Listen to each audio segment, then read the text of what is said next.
Hello everyone. जय Hind. Nauhatta take में आपका स्वागत है।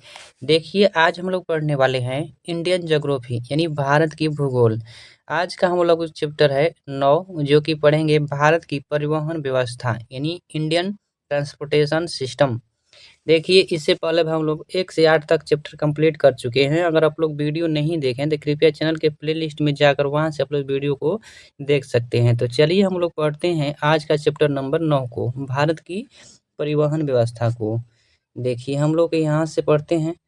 देखिए, कह रहा है कि भारत में परिवहन के 4 प्रमुख साधन हैं। भारत में परिवहन के 4 प्रमुख साधन हैं। कौन-कौन है? पहला हो जाएगा रेल परिवहन, दूसरा जल परिवहन, तीसरा वायु परिवहन, चौथा सड़क परिवहन। कौन-कौन? रेल, जल, वायु, सड़क परिवहन। देखिए, रेल परिवहन। रेल परिवहन भारत में पहली बार 16 अप्रैल 1853। कब? 16 अप्रैल 1853 ईस्वी को मुंबई के बोरीबंदर स्टेशन से थाने के बीच कितने किलोमीटर? 34 किलोमीटर के बीच ट्रेन चली थी। कब? 16 अक्टूबर 1853 को। कितने किलोमीटर? 34 किलोमीटर। कौन सी ट्रेन? Black beauty. ठीक ना, ब्लैक ब्यूटी। मुंबई के बोरीबंदर से स्टेशन कौन था? थाने के बीच। भारत में रेलवे परिवहन को 2 पटरियों के बीच की दूरी के आधार पर 3 भागों में बांटा गया है। भारत में जो रेल चलती है, जो 2 पटरी होते हैं, उनके गैप किन-किन क्षेत्रों में कितना-कितना होता है। देखिए, हम लोग देख लेते हैं। इसमें 3 गेज होता है, ठीक ना। यहाँ पे देखिए, पहला गेज होता है ब्रॉड गेज यानी बड़ी लाइन। इसमें 2 पटरी के बीच की दूरी 1.676 होता है, ठीक ना, यानी 1676 होता है, ठीक। और भारत में सर्वाधिक क्षेत्र पर इसी रेलवे प्रणाली का विकास हुआ है, ठीक। कौन सा? 1.676 मीटर वाली, जो कि इसको हम लोग ब्रॉड गेज कहते हैं यानी बड़ी लाइन। मीटर गेज जो कि हम लोग 1 मीटर वाली पटरी के बीच में जो दूरी होती है उसको कहते हैं। देखिए, यहाँ पटरी के बीच की दूरी कितना होनी चाहिए? 1000 या 1 मीटर, ठीक। भारत में वर्तमान समय में पुराने रेल मार्गों पर इसका विकास हुआ है। हालांकि सरकार द्वारा इस लाइन के स्थान पर बड़ी लाइन बनाई जा रही है, ठीक ना। देखिए, अब हो जाएगा नैरो गेज। नैरो गेज क्या होता है? नैरो मतलब होता है छोटी यानी सकरी लाइन, ठीक ना। यह रेल भारत के पर्वतीय क्षेत्र एवं तीव्र मोड़ वाले क्षेत्र में चलाई जाती है, ठीक ना। इसमें 2 पटरी के बीच की दूरी कितना होता है? 762 यानी 610 या 762 होता है, ठीक ना। देखिए, भारत की प्रमुख ट्रेनें। फेरी क्वीन ये क्या है? यह कोयले से चलने वाली भारत की पहली ट्रेन है। कैसी है? कोयले से चलने वाली, जो मुंबई से थाने के बीच 1853 में भी ये भी चली थी। कब? 1853 ईस्वी में। यह विश्व के सबसे पुराने इंजन का प्रयोग करने वाली गाड़ी है।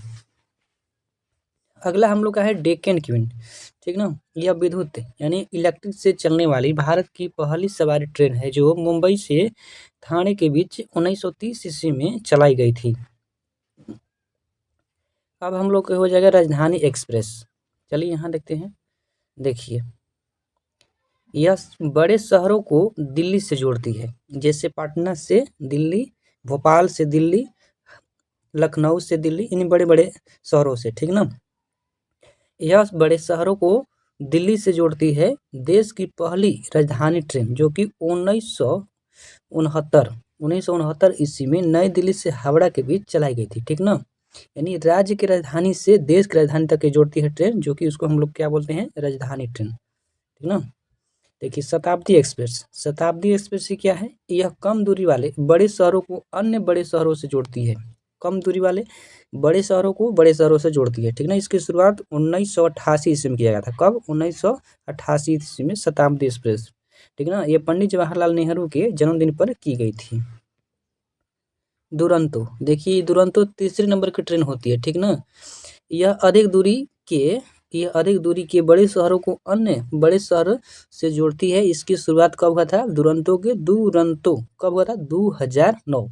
इसमें शुरू में 2 आ रहा था, तो अब याद कर सकते हैं। दुरंतो 2009, ठीक ना। सियालदह से नई दिल्ली के बीच शुरू की गई थी। सियालदह से नई दिल्ली के बीच। अगला हम लोग को हो जाएगा जन शताब्दी एक्सप्रेस से, ठीक ना। यह भी अधिक दूरी वाले बड़े शहरों से अन्य बड़े शहरों को जोड़ती है। भारत की पहले जनशताब्दी एक्सप्रेस 16 अप्रैल 2002 ईस्वी को मुंबई से मझगांव के बीच चलाई गई थी। मुंबई से मझगांव के बीच चलाई गई थी 16 अप्रैल 2002 को, ठीक ना। देखिए इंटरसिटी एक्सप्रेस कम दूरी के बड़े शहर से बड़े शहर जाने के लिए इंटरसिटी का प्रयोग किया जाता है। इंटरसिटी एक्सप्रेस कम दूरी से बड़े शहर जाने के लिए किया जाता है। तेजस से क्या है, यह भारत की पहली प्राइवेट ट्रेन थी। पहली प्राइवेट ट्रेन तेजस हो जाएगा, ठीक ना। इसकी शुरुआत अक्टूबर 2019 में किया गया था। भारत की पहली तेजस ट्रेन लखनऊ और दिल्ली के बीच चली थी। भारत की पहली तेजस ट्रेन लखनऊ और दिल्ली के बीच चली थी।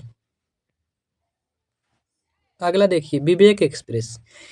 वर्तमान समय भारत में सबसे लंबी दूरी तय करने वाली ट्रेन विवेक एक्सप्रेस है, जो डिब्रूगढ़ जो कहाँ पे है, असम में, कन्याकुमारी के बीच कितना किलोमीटर, 4,286 किलोमीटर, ठीक ना, 4286 किलोमीटर चलती है। इसे इंदिरा गांधी की जयंती पर 2011 में शुरू किया गया था। कौन सी, विवेक एक्सप्रेस, सबसे लंबी दूरी तय करने वाली।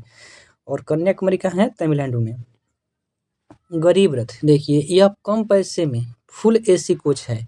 भारत में पहली गरीब रथ नामक ट्रेन सहरसा कहाँ हो जाएगा, बिहार में, बिहार से अमृतसर पंजाब के बीच 2006 में चलाई गई थी, ठीक ना।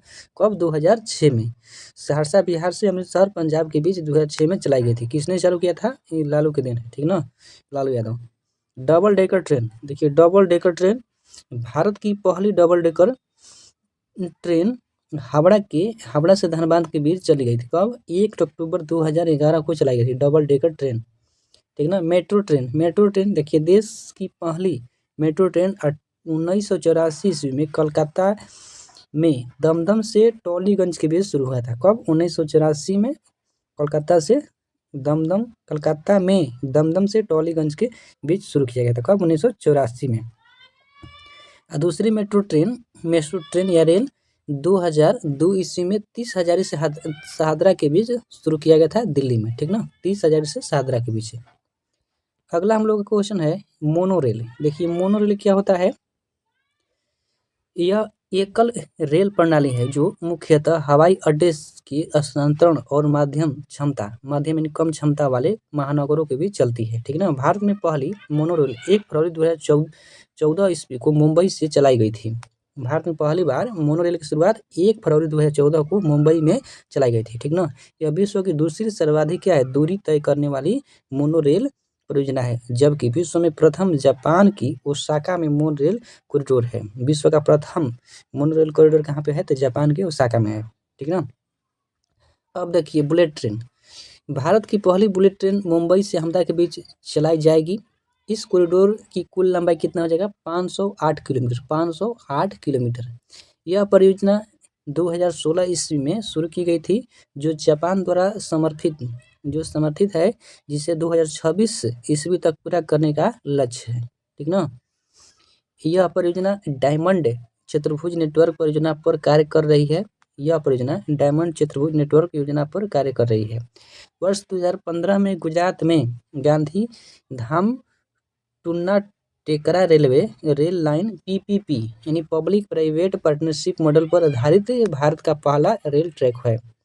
हरित गैस उत्सर्जन को कम करने और डीजल खपत में कटौती हेतु भारत में प्रथम CNG की शुरुआत रेवाड़ी रोहतक खंड पर की गई है। देखिए RRTS यानी रीजनल रैपिड ट्रांजिट सिस्टम, यह सेमी हाई स्पीड ट्रेन है। यह भारत में सबसे पहले गाजियाबाद से मेरठ के बीच चलाई गई थी, ठीक ना। RRTS। वंदे भारत ये क्या है, आप लोग जानते ही हैं। देखिए यह सेमी हाई स्पीड ट्रेन है।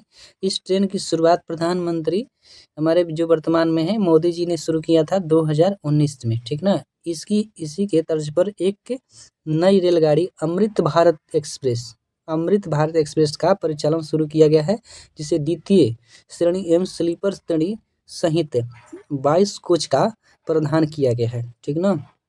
देखिए यह रेलगाड़ी पुश पुल तकनीकी पर चलने वाली रेलगाड़ी है। पुश पुश पुल तकनीकी पर चलने वाली रेलगाड़ी जिसके दोनों छोरों पर लोकोमोटिव लगाया जाता है, जिसमें एक इंजन आगे रहते हुए रेलगाड़ी को खींचता है जबकि दूसरा रेलगाड़ी को पीछे से ढकेलता है।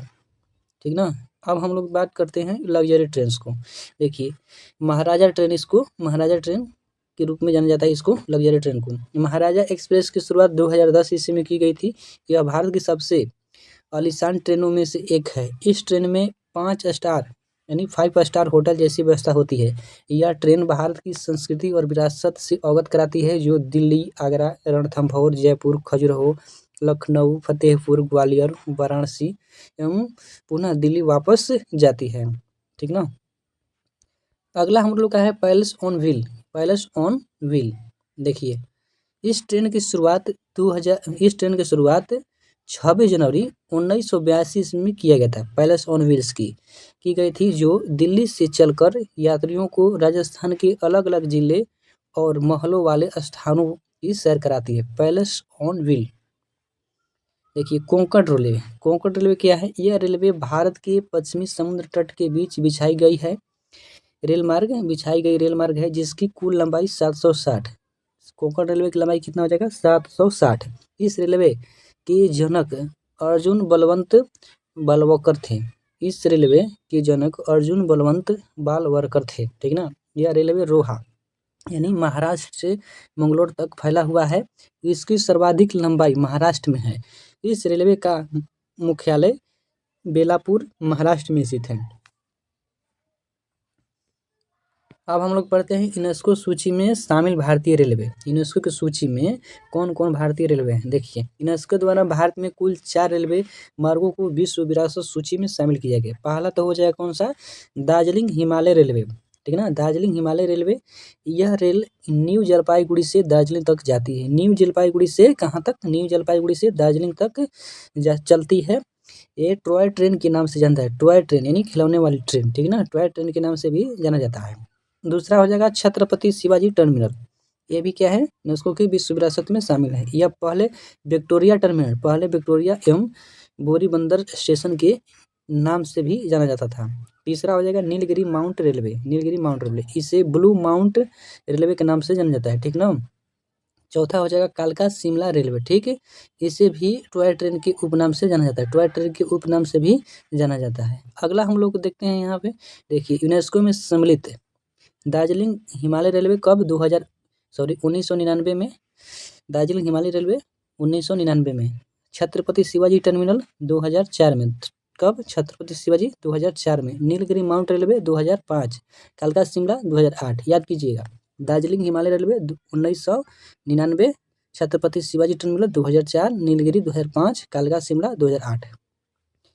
थीम आधारित भारतीय रेलवे। देखिए थीम आधारित भारतीय railway Shrimannarayan express, Shri Ramayan express. देखिए श्री रामायण एक्सप्रेस ही क्या है? 2018 ईस्वी में नई दिल्ली के सफदरगंज स्टेशन से लेकर भगवान राम की जीवन से जुड़ी हुई सभी महत्वपूर्ण स्थानों से होते हुए तमिलनाडु के रामेश्वरम तक चलाई गई है। कौन सा? श्री रामायण एक्सप्रेस।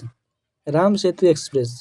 इसकी शुरुआत तमिलनाडु के मंदिरों का दर्शन कराने के लिए की गई है। कौन सा एक्सप्रेस को? राम सेतु एक्सप्रेस। देखिए अगला हम लोग ये है समता एक्सप्रेस। समता एक्सप्रेस क्या है? महाराष्ट्र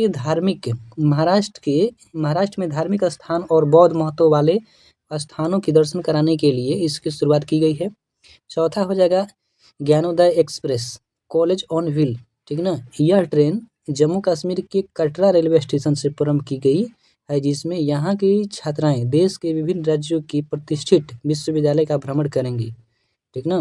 देखिए भारतीय रेल विश्व में चौथे स्थान पर है। पहला हो जाएगा यूएसए का, दूसरा चीन, तीसरा रूस, चौथा भारत। भारतीय रेलवे विश्व में चौथे स्थान पर आती है।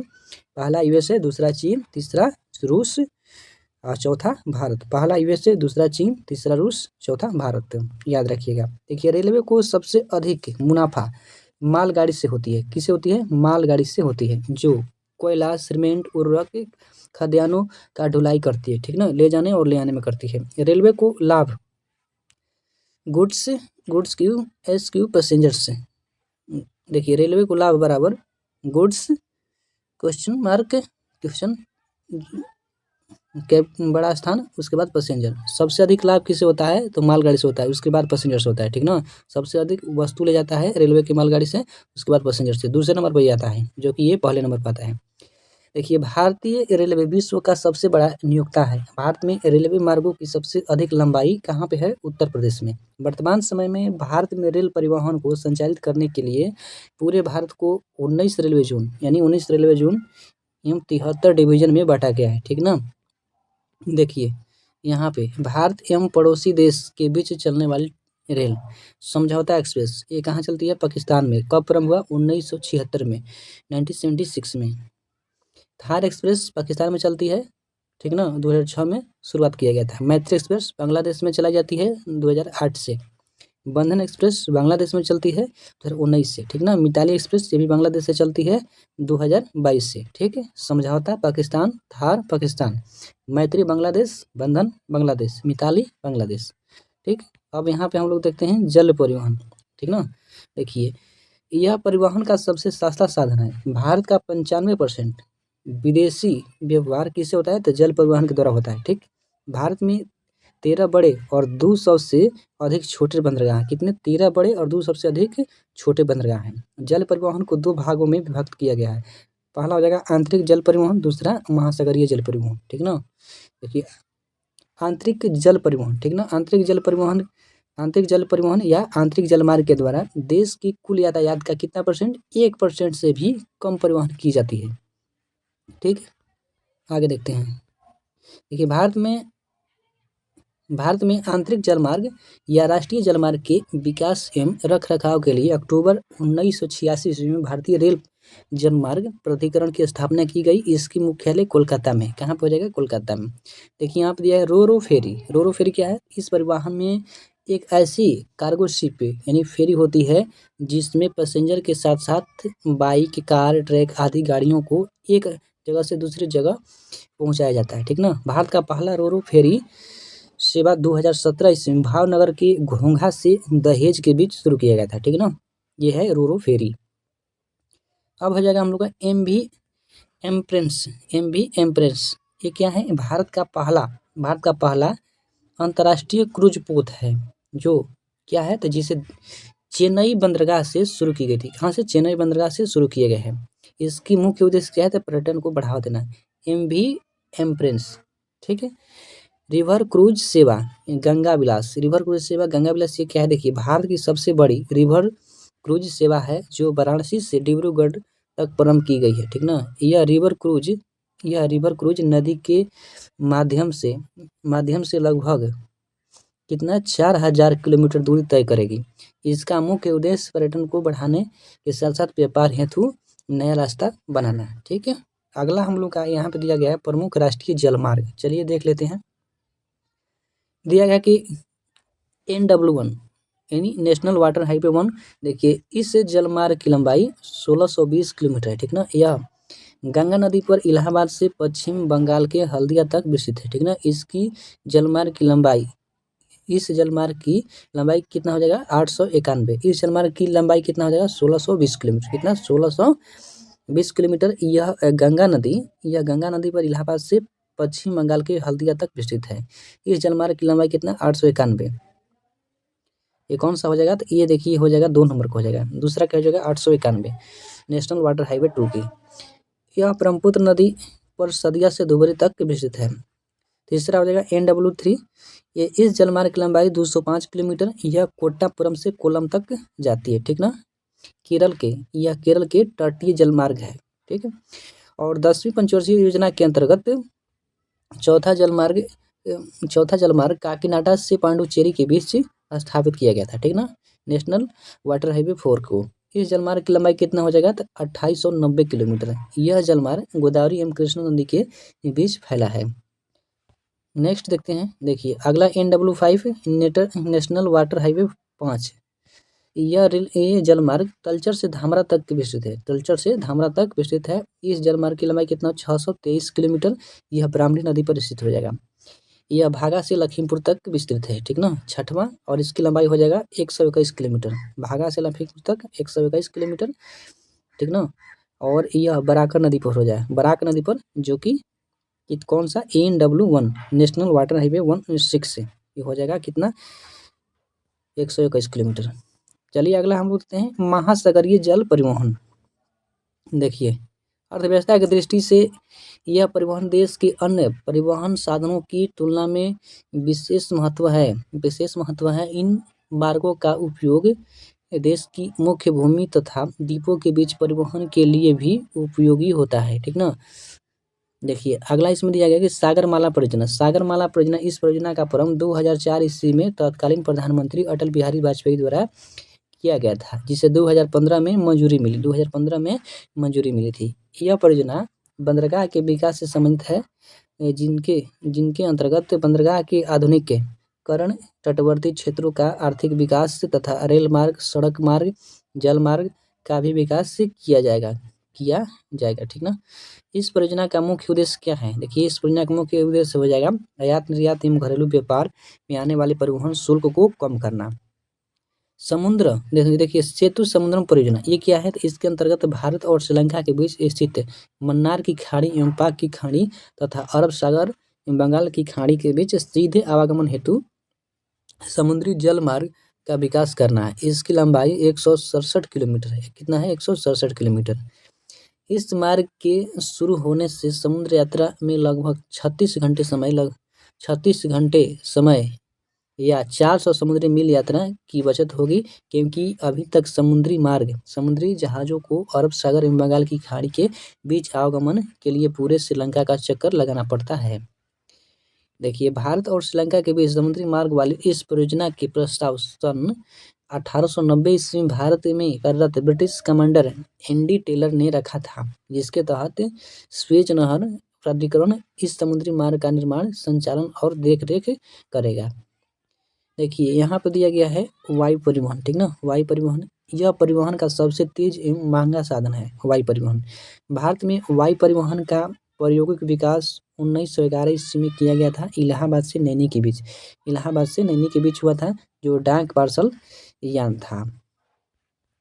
अगला देखिए भारत में वायु परिवहन का वास्तविक विकास कब हुआ? 1927 ईस्वी में, ठीक ना। कब हुआ था? 1927 ईस्वी में हुआ था। देखिए भारत में वायु परिवहन का विकास 1927 ईस्वी में किया गया था, नागरिक उड्डयन मंत्रालय की स्थापना के साथ हुआ था, ठीक है। और स्वतंत्रता प्राप्ति के पश्चात 1953 ईस्वी में वायु परिवहन का राष्ट्रीयकरण कर दिया गया। 1953 ईस्वी में वायु परिवहन का राष्ट्रीयकरण कर दिया गया और देश में स्थित सभी एयरवेज कंपनी को मिलाकर 2 भागों में बांट दिया गया, ठीक ना। इंडियन एयरलाइंस पहला हो गया, दूसरा हो जाएगा एयर इंडिया इंटरनेशनल, ठीक ना। इस कंपनी को देश के आंतरिक हिस्सों के साथ साथ पड़ोसी राष्ट्रों के लिए वायु सेवा प्रदान करने का अधिकार दिया गया। दूसरा कि एयर इंडिया इंटरनेशनल ये क्या है? यह कंपनी लंबी दूरी की अंतर्राष्ट्रीय वायु सेवा प्रदान करती थी। जिससे देखिए यहाँ पे 31 मार्च 2007 को इंडियन एयरलाइंस एवं एयर इंडिया को आपस में विलय कर दिया गया। दोनों का विलय करके इसका एक नया नाम एयर इंडिया रखा गया, ठीक ना। कब? 2007 में। 5 अक्टूबर 2021 को घाटे में चल रही एयर इंडिया को निजी कंपनी टाटा ग्रुप्स ने अधिग्रहण कर लिया। कौन सा ग्रुप? टाटा ग्रुप। वर्तमान में टाटा कंपनी निजी क्षेत्र की सबसे बड़ी कंपनी है, जो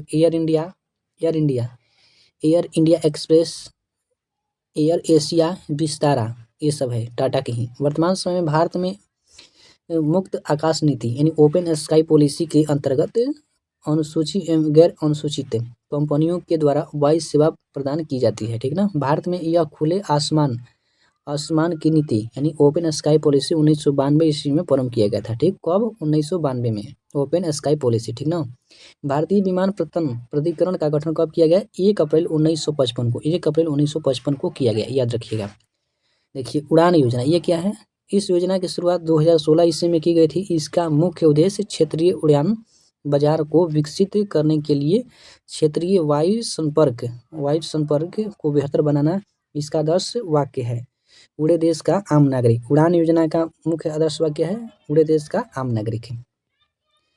अगला है ग्रीन फील्ड हवाई अड्डा। देखिए पुराने हवाई अड्डों से दूर जब एक नई हवाई अड्डा का निर्माण होता है तो उसे हम लोग ग्रीन फील्ड हवाई अड्डा कहते हैं, ठीक ना। निजी क्षेत्र के सहयोग से कोची का अंतर्राष्ट्रीय ग्रीन हवाई अड्डा बनाया गया है। शमशाबाद हैदराबाद देवनहल्ली बेंगलुरु में भी ग्रीनफील्ड हवाई अड्डे का निर्माण किया गया है। ग्रीनफील्ड हवाई अड्डा निर्माण में विद्युत की प्राप्ति सौर ऊर्जा से होती है। देखिए, इंदिरा गांधी अंतर्राष्ट्रीय हवाई अड्डा जल विद्युत एवं सौर ऊर्जा से संचालित देश का प्रथम हवाई अड्डा है। अगला हम लोग देखते हैं। देखिए, यहाँ पे कोची अंतर्राष्ट्रीय हवाई अड्डा विश्व का प्रथम सौर से चलने वाली हवाई अड्डा है। यह हवाई अड्डा सार्वजनिक निजी भागीदार PPP मॉडल के तहत बनने वाला भारत का क्या है, पहला हवाई अड्डा है। ठीक ना। वर्तमान समय में 36 अंतर्राष्ट्रीय हवाई अड्डे हैं, जिसमें से कुल प्रमुख अंतर्राष्ट्रीय हवाई अड्डे निम्नलिखित है। चलिए यहाँ पर देखते हैं। देखिए, छत्रपति शिवाजी अंतर्राष्ट्रीय हवाई अड्डा कहाँ हो जाएगा, सांताक्रूज मुंबई में हो जाएगा। इंदिरा गांधी अंतर्राष्ट्रीय हवाई अड्डा पालम दिल्ली में हो जाएगा। सुभाष चंद्र बोस अंतर्राष्ट्रीय हवाई अड्डा ये दमदम कोलकाता में हो जाएगा। ठीक ना। मीनामकम अंतर्राष्ट्रीय हवाई अड्डा ये कहाँ हो जाएगा, अन्ना चेन्नई में। पांचवा हो जाएगा श्रीनगर या शेख अल आलम अंतर्राष्ट्रीय हवाई अड्डा ये कहाँ हो जाएगा, श्रीनगर में। छठवां हो जाएगा श्री गुरु रामदास जी अंतर्राष्ट्रीय हवाई अड्डा ये अमृतसर पंजाब में हो जाएगा। ठीक ना। नेक्स्ट है सातवां शहीद भगत सिंह अंतर्राष्ट्रीय हवाई अड्डा ये चंडीगढ़ में हो जाएगा। आठवां हो जाएगा जॉली ग्रांट अंतर्राष्ट्रीय हवाई अड्डा ये देहरादून उत्तराखंड में हो जाएगा। नौवां हो जाएगा चौधरी चरण सिंह अंतर्राष्ट्रीय हवाई अड्डा ये कहाँ हो जाएगा, लखनऊ उत्तर प्रदेश। ठीक ना। दसवां महर्षि वाल्मीकि अंतर्राष्ट्रीय हवाई अड्डा ये अयोध्या धाम उत्तर प्रदेश में हो जाएगा। ठीक ना। 11वां लाल बहादुर शास्त्री अंतर्राष्ट्रीय हवाई अड्डा ये वाराणसी में हो जाएगा। ठीक ना। लाल बहादुर शास्त्री अंतर्राष्ट्रीय हवाई अड्डा ये वाराणसी में। 12 नंबर का है कि जयप्रकाश नारायण अंतर्राष्ट्रीय हवाई अड्डा कहाँ हो जाएगा, तो पटना बिहार में हो जाएगा। अगला है कि गया अंतर्राष्ट्रीय हवाई अड्डा ये गया बिहार में हो जाएगा। 14 नंबर है कि बिरसा मुंडा अंतर्राष्ट्रीय हवाई अड्डा ये रांची झारखंड में हो जाएगा। 15 नंबर का है कि जयपुर अंतर्राष्ट्रीय हवाई अड्डा ये सागनेर जयपुर में हो जाएगा। ठीक ना। महाराणा प्रताप घरेलू हवाई अड्डा ये दाबोक उदयपुर में हो जाएगा, दाबोक उदयपुर। अगला चलिए देखते हैं। अगला देखिए यहाँ पे दिया गया है सरदार वल्लभ भाई पटेल हवाई अड्डा अंतर्राष्ट्रीय हवाई अड्डा कहाँ हो जाएगा, गुजरात में। राजा भोज अंतर्राष्ट्रीय हवाई अड्डा ये देखिए मध्य प्रदेश में हो जाएगा, भोपाल के मध्य प्रदेश में। देवी अहिल्याबाई होलकर अंतर्राष्ट्रीय हवाई अड्डा ये इंदौर मध्य प्रदेश में हो जाएगा। ठीक ना। इंदौर मध्य प्रदेश में हो जाएगा। ठीक है। नेक्स्ट देखिए यहाँ पे दिया गया है स्वामी विवेकानंद अंतर्राष्ट्रीय हवाई अड्डा। देखिए स्वामी विवेकानंद अंतर्राष्ट्रीय हवाई अड्डा ये जयपुर छत्तीसगढ़ में हो जाएगा। 21 नंबर दिया कि लोकप्रिय गोपीनाथ बरदौली अंतर्राष्ट्रीय हवाई अड्डा ये गुवाहाटी असम हो जाएगा। ठीक ना। नेक्स्ट है कि बीजू पटनायक अंतर्राष्ट्रीय हवाई अड्डा ये कहाँ हो जाएगा, भुवनेश्वर उड़ीसा में हो जाएगा। अगला देखिए 23 नंबर में है कि BR अम्बेडकर अंतर्राष्ट्रीय हवाई अड्डा ये नागपुर महाराष्ट्र में हो जाएगा। 24 नंबर का है कि दावोलिम अंतर्राष्ट्रीय हवाई ये कहाँ हो जाएगा, तो वास्को डी गामा गोवा में हो जाएगा। ठीक ना। केम्पेगौड़ा अंतर्राष्ट्रीय हवाई अड्डा ये बंगलुरु के कर्नाटक में हो जाएगा। राजीव गांधी अंतर्राष्ट्रीय हवाई अड्डा ये हैदराबाद तेलंगाना में हो जाएगा। ठीक है। कोची अंतर्राष्ट्रीय हवाई अड्डा ये कहाँ हो जाएगा, कोची के केरल में। त्रिवेंद्रम अंतर्राष्ट्रीय हवाई अड्डा तिरुवनंतपुरम केरल में हो जाएगा। देखिए वीर सावरकर अंतर्राष्ट्रीय हवाई अड्डा पोर्ट ब्लेयर कहाँ हो जाएगा, अंडमान निकोबार में। महाराजा वीर विक्रम अंतर्राष्ट्रीय हवाई अड्डा कहाँ हो जाएगा, तो ये हो जाएगा अगरतला जो कि त्रिपुरा में हो जाएगा। ठीक ना। नेक्स्ट है कि मोपा अंतर्राष्ट्रीय हवाई अड्डा ये हो जाएगा गोवा में, मोपा कहाँ हो जाएगा, गोवा में। नेक्स्ट है कि डोनी पोलो हवाई अड्डा ये कहाँ हो जाएगा, अरुणाचल प्रदेश में। डोनी पोलो हवाई अड्डा अरुणाचल प्रदेश में। देखिए हाल ही में सूरत हवाई अड्डे को भारत का 36वां अंतर्राष्ट्रीय हवाई अड्डा घोषित किया है। कौन सा, 36वां, याद रखिएगा। चलिए अब हम लोग पढ़ते हैं सड़क परिवहन। ठीक ना। सड़क परिवहन भारत का सड़क परिवहन USA के बाद विश्व की क्या है, दूसरी सबसे बड़ी सड़क प्रणाली है। सड़क निर्माण का पहला संगठित प्रयास 1943 ईस्वी में नागपुर योजना के द्वारा किया गया, परंतु ब्रिटिश सरकार एवं भारतीय रजवाड़ों के बीच मतभेद के कारण यह योजना क्या रही, असफल रही। ठीक ना। आज़ादी के बाद 1961 ईस्वी में सड़क की दशा सुधारने के लिए एक 20 वर्षीय सड़क योजना शुरू की गई। कौन सी, 20 वर्षीय सड़क योजना शुरू की गई। ठीक ना। चलिए यहाँ देखते हैं। देखिए यहाँ पर दिया गया है सड़क के प्रकार। ठीक ना। पहला हो जाएगा राष्ट्रीय राजमार्ग, दूसरा प्रांतीय राजमार्ग, तीसरा जिला सड़कें, चौथा हो जाएगा ग्राम सड़कें। सड़क कितने प्रकार के, 4 प्रकार के। राष्ट्रीय राजमार्ग, तीसरा प्रांतीय राजमार्ग, चौथा जिला सड़कें, तीसरा जिला सड़कें, चौथा ग्रामीण सड़कें। ठीक। देखिए राष्ट्रीय राजमार्ग नेशनल हाईवे। वर्तमान समय में भारत में राष्ट्रीय राजमार्गों की कुल लंबाई कितना हो जाएगा, देखिए यहाँ पे 1,46,145 किलोमीटर हो जाएगा। ठीक ना। देश की कुल सड़कों का लगभग 2.2% है, जिससे 40% यातायात इन्हीं राष्ट्रीय राष्ट्रीय राजमार्गों से होकर संपन्न होती है। ठीक, इसके निर्माण एवं मरम्मत की जिम्मेदारी किसकी है? केंद्र सरकार की होती है, केंद्र सरकार की होती है। ठीक ना। देखिए वर्तमान में राष्ट्रीय राजमार्ग 44 भारत का क्या है? सबसे लंबा राष्ट्रीय राजमार्ग है। ठीक ना, जो कि 3745 किलोमीटर, जो श्रीनगर से प्रारंभ होकर कन्याकुमारी तक जाता है। देखिए NH 44 के अंतर्गत आने वाली प्रमुख राजमार्ग कौन हो जाएगा? NH1 2 NH3 NH7 NH26 OA NH75। ठीक, भारतीय राष्ट्रीय राजमार्ग प्राधिकरण NHAI के तहत राष्ट्रीय राजमार्ग की सर्वाधिक लंबाई कहाँ पे हो जाएगा? तो उत्तर प्रदेश में। कहाँ हो जाएगा? उत्तर प्रदेश में। ठीक ना। देखिए NHAI की स्थापना 1988 ईस्वी में की गई थी। राष्ट्रीय राजमार्ग विकास परियोजना चलिए देखते हैं कब शुरुआत हुआ? 1919 ईस्वी में की गई थी। इसके दो महत्वपूर्ण घटक हो जाएगा, स्वर्णिम चतुर्भुज परियोजना एवं पूर्वी पश्चिमी और उत्तरी दक्षिणी गलियारा। स्वर्णिम चतुर्भुज परियोजना पूर्वी पश्चिमी और उत्तरी दक्षिणी गलियारा ये राष्ट्रीय राजमार्ग विकास योजना में शामिल है। अगला देखिए हम लोग का स्वर्णिम चतुर्भुज परियोजना। ठीक ना, इस परियोजना की शुरुआत 2011 ईस्वी में की गई थी। इसके अंतर्गत दिल्ली, मुंबई, चेन्नई, कोलकाता को आपस में जोड़ना है। यह भारत की सबसे क्या है? लंबी परियोजना है। इसकी लंबाई 5886 किलोमीटर है। ठीक ना। देखिए उत्तर दक्षिणी गलियारा यह श्रीनगर से प्रारंभ होकर तमिलनाडु के कन्याकुमारी तक जाता है। इसकी लंबाई कितना हो जाएगा? 4000 किलोमीटर है, जो 10 राज्य पंजाब, हरियाणा, उत्तर प्रदेश, मध्य प्रदेश, महाराष्ट्र, तेलंगाना, आंध्र प्रदेश, कर्नाटक, तमिलनाडु, केरल और 2 केंद्र शासित प्रदेश जम्मू एवं दिल्ली से गुजरता है। देखिए पूर्वी एवं पश्चिमी गलियारा। ठीक ना, यह गलियारा असम से सिलचर से लेकर गुजरात में पोरबंदर तक जाता है। ठीक, इसकी कुल लंबाई 3200 किलोमीटर है, जो 7 राज्य असम यहाँ पे देखिए असम, पश्चिम बंगाल, बिहार, उत्तर प्रदेश, मध्य प्रदेश, राजस्थान, गुजरात से होकर गुजरता है। बिहार में पूर्व पश्चिम गलियारा 6 जिलों किशनगंज, अररिया, पूर्णिया, सुपौल, दरभंगा, मुजफ्फरपुर से गुजरता है। देखिए उत्तर दक्षिण गलियारा एवं दक्षिण पश्चिमी गलियारा एक दूसरे को उत्तर प्रदेश की कहाँ काटता है? झांसी में काटता है। देखिए प्रांतीय राजमार्ग यह राजमार्ग राज्य के सभी बड़े नगरों एवं कस्बों को जोड़ता है। ठीक ना। भारत में प्रांतीय राजमार्गों की कुल लंबाई कितना है? 1,79,535 किलोमीटर है। राज्य का सार्वजनिक निर्माण विभाग इन राजमार्गों के रख रखाव के लिए जिम्मेदार होता है। ठीक ना। महाराष्ट्र में प्रांतीय राजमार्गों की लंबाई क्या है? सर्वाधिक है। जिले सड़कें, डिस्ट्रिक्ट रोड्स, देखिए ये सड़कें जिला मुख्यालय को कस्बों तथा गांवों से जोड़ती है।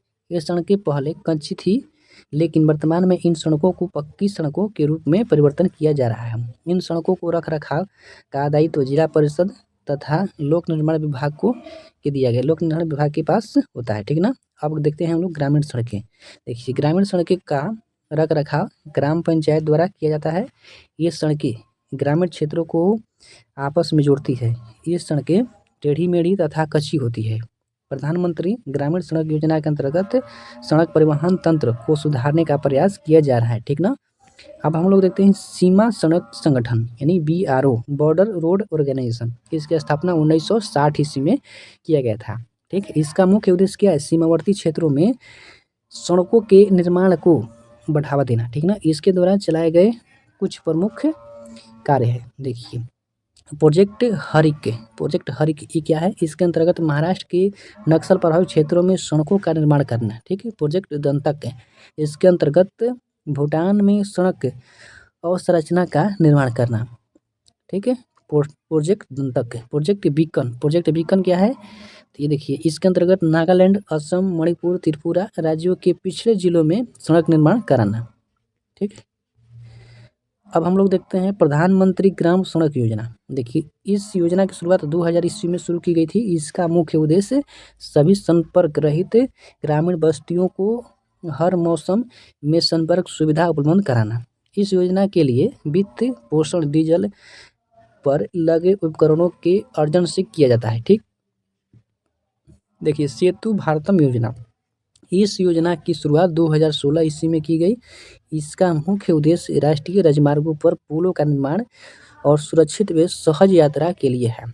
इसका लक्ष्य सभी राष्ट्रीय राजमार्गों को रेलवे स्तरीय क्रॉसिंग मुक्त भी बनाना है। ठीक ना, सेतु भारतम योजना के तहत कब शुरुआत हुआ? 2016 में।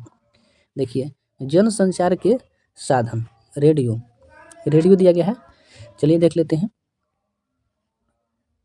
देखिए भारत में रेडियो का प्रसारण कब हुआ? 1923 ईस्वी में radio club of Bombay, radio club of Bombay द्वारा प्रारंभ किया गया। कब? 1923 में। ठीक, 1936 ईस्वी में ऑल इंडिया रेडियो और 1957 ईस्वी में आकाशवाणी में बदल दिया गया। ठीक है, अगला देखिए टेलीविजन दिया गया। टेलीविजन प्रारंभिक दौर में टीवी सेवाएं केवल राष्ट्रीय राजधानी तक सीमित थी, जहां से 1959 ईस्वी में प्रारंभ किया गया टेलीविजन को। 1976 ईस्वी में टेलीविजन को ऑल इंडिया रेडियो से अलग कर दिया गया। कब? 1976 में टेलीविजन को दूरदर्शन के रूप में एक अलग पहचान दी गई थी। देखिए 14 मार्च 1995 को राष्ट्रीय चैनल, अंतर्राष्ट्रीय चैनल डीडी किसान, देखिए यहाँ पे 14 मार्च 1995 को अंतर्राष्ट्रीय चैनल डीडी इंडिया की शुरुआत हुई और 23 नवंबर 1997 को प्रसार भारती का गठन किया गया। 16 दिसंबर 2024 ईस्वी को डायरेक्ट टू होम यानी DTH सेवा प्रारंभ की गई। 16 दिसंबर 2024 को DTH यानी DTH सेवा प्रारंभ की गई थी। लेकिन हमसे देखिए यहाँ पे क्वेश्चन कुछ गलत लग रहा है। ठीक ना, देखिए डाक सेवा, डाक सेवा दिया गया है। भारतीय डाक सेवा विश्व की सबसे बड़ी डाक सेवा है।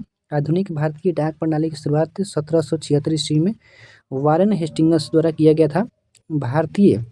देखिए पहला भारतीय डाक टिकट 1852 ईस्वी में कराची यानी पाकिस्तान में लॉर्ड डलहौजी के कार्यकाल के दौरान जारी किया गया था। भारतीय डाक विभाग को 1854 ईस्वी में संस्थागित रूप दिया गया था। ठीक ना, देखिए हम लोग का 9वां चैप्टर खत्म हो गया।